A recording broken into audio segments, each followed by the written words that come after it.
அடுத்ததாக சென்னையிலிருந்து வருகிறக்கூடிய எமந்திய காலனி ஜாமியா மஸ்ஜிதினுடைய தலைமை இமாமும் லுக்மானுல் ஹக்கீம் எட்டு மதரசாவுடைய நிறுவனராகவும் அந்த மதரசாவுடைய முதல்வராகவும் செயல்பட்டு கொண்டிருக்கின்ற பணியாற்றி கொண்டிருக்கின்ற மௌலானா மௌலவி அப்பாஸ் காசிபி ஹதரத் அவர்களை வாழ்த்துறை வருவதற்காக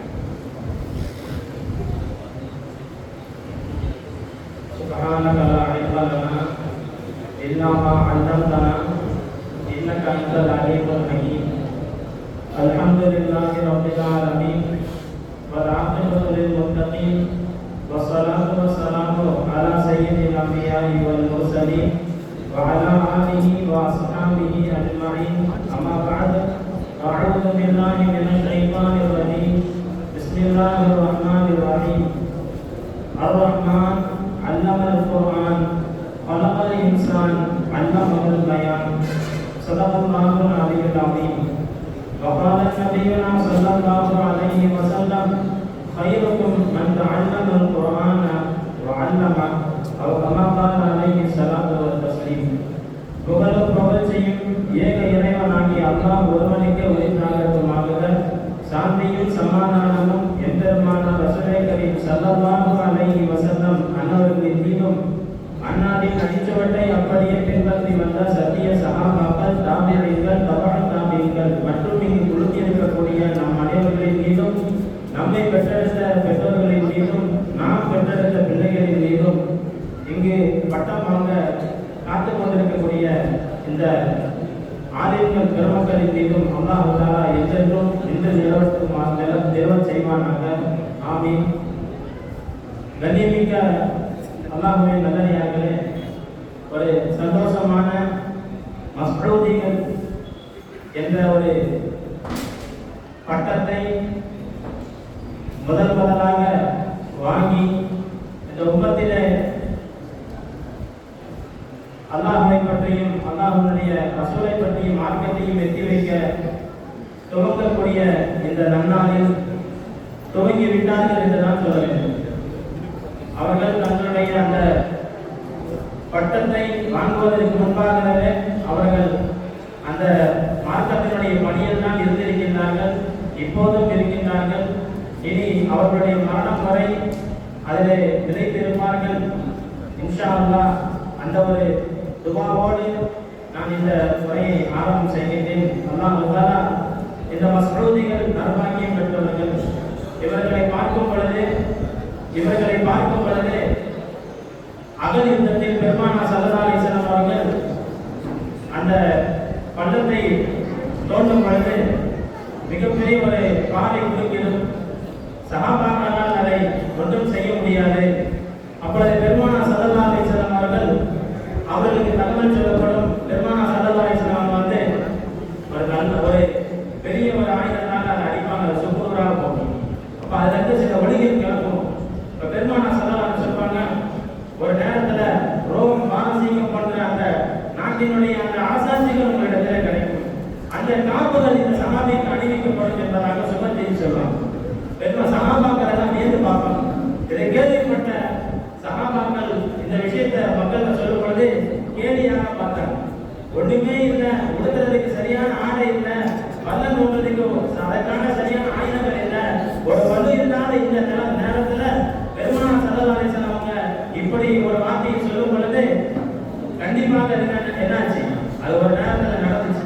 அதுபோல இந்த இன்றைய பட்டம் வாங்கக்கூடிய இந்த மஸ்ஊதிகள் நற்பாக்கியம் பெற்றவர்கள், இவர்களுக்கு இன்ஷா அல்லாஹ் ஒரு நாள் அவர்களுக்கு எல்லா விதமான அமைப்புகள், எல்லா விதமான ஒரு அதிகாரங்கள் இன்ஷா அல்லாஹ் அவர்களுக்கு கிடைக்கும்.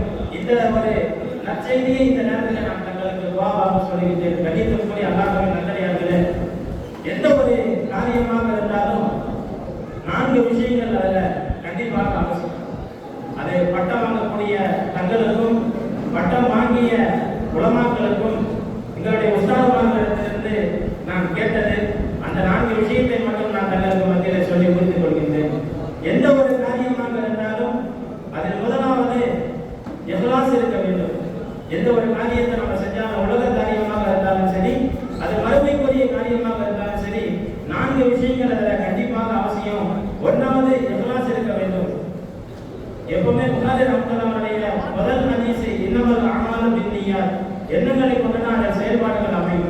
எண்ணங்களை கொண்டுதான் அதன் செயல்பாடுகள் அமையும். இன்னைக்கு ஆஸ்திரேலியாவில் மிகப்பெரிய ஒரு முஃப்திகளுடைய ஒரு மதரசா நடைபெற்று கொண்டிருக்கு. அந்த ஆஸ்திரேலியா நாட்டில் எப்படிப்பா இங்க முஃப்திகளுடைய மதரசா நடக்கிறது ஒருத்தர் போய் கேள்வி கேட்கிறாரு. அங்க ஆஸ்திரேலியாவில் முஃப்திகளுடைய மதரசாவை ஆரம்பிச்சவர், சவுத் ஆப்பிரிக்காவில் முஃப்திகளுடைய மதரசாவில் படித்தவர். அவரு அங்க சவுத் ஆப்பிரிக்கால யாருக்கு அந்த முஃப்தியோட மதரசா ஆரம்பிச்சதுன்னு பார்த்தா தேவபந்தில ஓதிய ஒரு மாணவர். யார் வச்சிருக்கா? சவுத் ஆப்பிரிக்கால வச்சவர். அந்த முதல்வர் யாருன்னு கேட்டா தாருல் தேவபந்தில ஓதுறவங்க. அங்க போய் முடிச்சவர் ஆஸ்திரேலியால இஸ்லாமிய முஃப்திகளுடைய மதரசா வச்சு நடத்திட்டு இருக்காரு. கண்ணியத்திற்குரிய அல்லாஹ்வுடைய நல்ல இருக்கு. தேவபந்து மதரசாவுடைய ஆரம்ப மாணவர்கள் எத்தனை பேர் தெரியுமா? யாருக்கா தெரியுமா? தேவபந்தினுடைய மதரசா எங்க ஆரம்பிக்கப்பட்டது, எத்தனை மாணவர்களை கொண்டு ஆரம்பிக்கப்பட்டது, எத்தனை உஸ்தாதுகளை கொண்டு ஆரம்பிக்கப்பட்டது தெரியுமா? ஒரே ஒரு மரத்து அடியில ஒரு உஸ்தாது ஒரு மாணவர்களை கொண்டு ஆரம்பிக்கப்பட்டதுதான் தேவபந்து தாருல் மதரசா. அந்த மதரசா இஹ்லாஸாக எந்த இடத்துல ஆரம்பிக்கப்பட்டதோ அந்த உலமாக்கள் இடத்துல எவ்வளவு இஹ்லாஸ் இருக்குமோ அந்த அளவிற்கு இன்னைக்கு உலகம் முழுக்க இன்னைக்கு தாருல் தேவபந்தினுடைய அந்த கிளைகள் விரவி கிடக்குது, பரவி கிடக்குதுன்னா அதுக்கு காரணம் அவருடைய இஹ்லாஸ். அல்லாஹ் தஆலா அந்த இஹ்லாஸை நம் அனைவருக்கும் கொடுப்பானாக. நாம் செய்யக்கூடிய எல்லா காரியத்திலையும் அல்லாஹ் தஆலா ஒரு அல்லாஹ்வுக்காக வேண்டி செய்யக்கூடிய ஒரு மனப்பக்குவத்தை கொடுப்பானாக. இரண்டாவது இஸ்திக்லாஸ். இரண்டாவது நமக்கு தேவை இஸ்திக்லாஸ். இஸ்திக்லாஸ்னு சொன்னா மனதார செய்வது. மனதார செய்வது. எந்த ஒரு காரியத்தையும் நம்ம ஒரு நிர்பந்தமாகவோ அல்லது அவங்களுக்காக காட்டுறதுக்காக வேண்டியும் அவங்க பார்த்தா இது நல்லது நினைப்பாங்க அப்படின்றதுக்கோ இல்லை. இதை நம்ம இந்த நேரத்தில் செஞ்சா அவங்க தப்பா நினைப்பாங்க அதுக்காக வேண்டி இல்லை. எந்த ஒரு காரியத்தை நம்ம செஞ்சாலும் எப்படிதான் செய்யணும்? மனதார செய்யணும். அல்லாஹ்வுக்காக வேண்டி மனதார செய்யணும். ஒரு இரவு நேரத்துல எப்பவுமே ஒருத்தருக்கு ஒளி செய்யக்கூடிய ஒரு வளம் இருக்கு. நம்மளுக்கு எல்லாம் அப்படி படுப்போம். நைட்டு தூங்கும் பொழுது ஒளி செஞ்சுட்டு படுக்கக்கூடிய ஒரு வளம் இருக்கும். ஒருத்தர் குளிர் காலத்துல நினைக்கிறார், நம்ம இன்னைக்கு என்ன எப்பயுமே செய்யக்கூடிய ஒரு வளமை நிர்பந்தமா செஞ்சுட்டு போறோம் அப்படின்னு மனதார செஞ்சா அல்லாஹ் அதுக்கான ஒரு பரக்கத்தை அல்லாஹ் தரும். எந்த ஒரு காரியமாக இருந்தாலும் நம்ம இன்னைக்கு எவ்வளவு மனதான ஒரு செயலை நம்ம செய்யறோமோ அந்த அளவுக்கு அதுல பரக்கத்து கண்டிப்பாக இருக்கும். அல்லாஹ் தஆலா அந்த ஒரு நல்ல குணத்தையும் இஹ்லாஸையும் இஸ்திக்லாஸையும் அல்லாஹ் தஆலா நம்ம அவர்களுக்கு கொடுப்பானாக. மூன்றாவது ஒரு விஷயம் இருக்கு. எங்க உஸ்தாத் நாம சொல்றாங்க இல்மு அறிஞ்சு அந்த செயலை ஈடுபடணும். நம்ம இன்னைக்கு ஒரு ஹோட்டல் வைக்கிறோம், உலக காரியமாக இருந்தாலும் சரி, ஒரு பிசினஸ் நம்ம ஸ்டார்ட் பண்றோம் அல்லது ஒரு விஷயத்தை நம்ம இன்னைக்கு தொழுக போறோம், ருமான் தொழுக போறோம், அதனுடைய இல்மு என்ன, தஹஜ்ஜுடைய இல்மு என்ன, இன்னைக்கு ஒரு குர்ஆன் ஓதணும்னா அப்படியே நம்ம அதுக்கான இல்முகள் என்ன நம்ம தெரிஞ்சுக்கிட்டு செஞ்சோம்னு சொன்னா கண்டிப்பாக அதுல மிகப்பெரிய ஒரு வெற்றி இருக்கு. கண்ணியத்திற்குரிய அல்லாஹ் நல்ல நேரத்தில் நான்காவது இருக்கு அதை நல்ல குணத்தோடு அதை அப்ளை பண்றது, அகலாக்காக செய்யறது. ஒன்னாவது இஹ்லாஸ், இரண்டாவது இஸ்திக்லாஸ், மூன்றாவது இல்மறிஞ்சு செய்யறது, நான்காவது அதை அகலாக்கான முறையில நல்ல குணத்தோட நம்ம செஞ்சுட்டோம்னு சொன்னா இன்னைக்கு பாவக்கா வித்துடலாம், எதெல்லாம் கசந்த பொருளா இருக்கோ அவருடைய நல்ல வார்த்தைகள் மூலமாக அதை கூட வித்துடலாம்.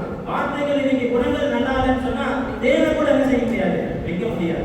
கணித்திற்குரிய அல்லாஹ்வின் நல்லடியார்களே, உலமாக்களே, இன்னைக்கு நீங்க இன்னைக்கு சமூகத்துல நாங்க இன்னைக்கு ஆலிமணி இன்னைக்கு 14-15 வருஷங்கள் ஆகும். இன்னைக்கு எத்தனையோ ஆலிம்கள் இன்னைக்கு பட்டம் வாங்கிட்டாங்க. இன்னைக்கு சமூகத்துல எப்படி எல்லாம் ஒரு ஆலிம்களுக்கு அவங்களை எதிர்நோக்கி வரக்கூடிய பிரச்சனைகள் எந்த ரீதியில வரும்னு சொல்ல முடியாது. அவங்களுடைய குடும்பத்தில இருந்து வரலாம், அவங்களுடைய குடும்பத்தில இருந்து வரலாம், அவங்களுடைய மகல்லாவில இருந்து வரலாம், அவங்களுடைய ஊர் மக்கள்ல இருந்து வரலாம்.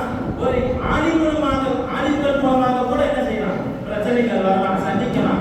கண்ணியத்திற்குரிய அல்லாஹ்வின் நல்லடியார்களே, நாம் அந்த பிரச்சனைகளை சரியான முறையில் கையாண்டோம்னு சொன்னா கண்டிப்பாக அதில் என்ன செய்ய முடியும், வெற்றி அடைய முடியும். நம்ம கோபத்தை கொண்டோ நம்மளுடைய அந்த பின்புலங்களை கொண்டு நம்ம சாதிக்கிறாங்க. நல்ல குணங்கள், நல்ல அகலாக்கங்கள் மூலமாக எவ்வளவு பெரிய காரியங்களையும் சாதிக்க முடியும். கடைசியாக ஒரே ஒரு விஷயத்தை சொல்லி முடிக்கிறேன். கூகுள் இருக்குல்ல, கம்ப்யூட்டர்ல கூகுள் இருக்குல்ல, நெட்ல, அந்த கூகுளுடைய சிஏஓவா இருந்த சுந்தர் பிச்சை அவர் இருந்தார். இப்போ வேற ஒரு நிறுவனத்தில் அதுக்கு அடுத்து அவர் ஒரு தன்னுடைய வாழ்நாள் நடந்த பார்த்த ஒரு சம்பவத்தை சொல்லி, இப்படி மக்கள் கையாளக்கூடிய அந்த தன்மை அவங்களுக்கு இருந்துச்சுன்னா எல்லா விஷயத்திலையும் வெற்றி பெறலாம்னு சொல்லி ஒரு சம்பவத்தை சொல்லி முடிப்பார். ஒரு ஹோட்டல்ல அவர் உட்கார்ந்து இருக்கும்போது, ஒரே ஹோட்டல் கஜ இருக்கு, எல்லா டேபிள்லையும் ஆள் உட்கார்ந்துருக்காங்க. அவங்க அப்படியே அமைதியாக உட்கார்ந்து என்ன செஞ்சுட்டே இருக்காங்க, சாப்பிட்டுட்டே இருக்காங்க, சப்ளை பண்ணிக்கிட்டே இருக்காங்க. இப்போ ஒரு கட்டாம்பூச்சி என்ன செஞ்சு ஒரு டேபிள்ல உட்கார்ந்து இருக்கக்கூடிய ஒரு பெண்மணி மேல உட்கார்ந்துருச்சு. அதை பார்த்தவொடனே அந்த பெண்மணி செஞ்சாங்க, பூச்சிலேட ஆரம்பிச்சு தட்டி விடுறாங்க. அடுத்த பெஞ்சில் இருக்கக்கூடிய இன்னொரு பெண்மணி மேல போய் என்ன செய்யுது, அது விழுது, நிக்குது. அந்த பெண்மணியும் பயந்து போய் என்ன செய்யறாங்க, பூச்சில இருக்காங்க, சத்தம் போடுறாங்க. இது உடனே அந்த ரெஸ்டாரண்ட், அமைதியா இருந்த ரெஸ்டாரண்ட் என்னாச்சு, கஜ ஒரே சத்தம் போட்டு அளவால் சத்தமாக கேட்டுச்சு.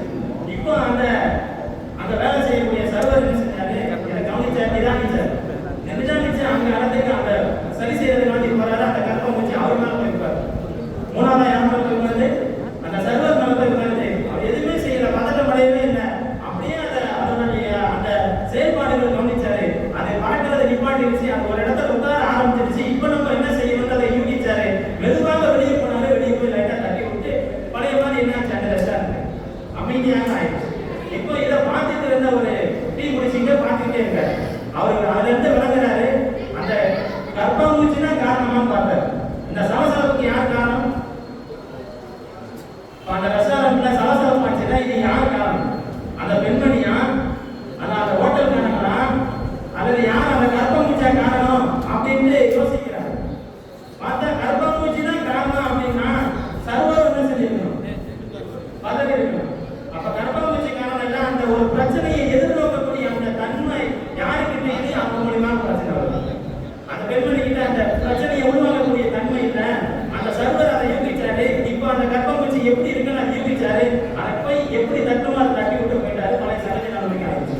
இன்னைக்கு நம்மள ஆணிகள் ஆகிய நமக்கு வரக்கூடிய அந்த எப்படி வேணா பிரச்சனைகள் வரலாம், எந்த ரீதியிலையும் பிரச்சனைகள் வரலாம். அதை கண்டு உண்மையிலேயே ஒரு தலைமைத்துவத்தில் இருக்கக்கூடியவங்க, உண்மையிலேயே அந்த ஒரு அண்ணா வந்தால யாருக்கு அந்த எளிமை கொடுத்திருக்காங்க, அவங்கள்ட்ட எந்த அளவுக்கு தன்மை இருக்குன்னா பக்குவமாக எல்லா விதமான பிரச்சனைகளையும் அதை சாதுரியமாக கையாளக்கூடிய அந்த தன்மை இருந்தா கண்டிப்பாக நிம்மதியான நிதானமான ஒரு வாழ்க்கையை அல்லாஹ் கணித்திருக்கூடிய ஆளுங்களை நீங்க இன்னைக்கு அவங்களை பத்தி விசாரிக்கும் பொழுது பல பேர் பல இடத்துல காலேஜ்ல முடிச்சுட்டு பல போஸ்டிங்ல ஃபர்ஸ்ட் கிளாஸ்ல பாஸ் ஆனவங்க உட்காந்துருக்காங்க. ஃபர்ஸ்ட் கிளாஸ்ல காலேஜ் டிகிரில ஃபர்ஸ்ட் கிளாஸ்ல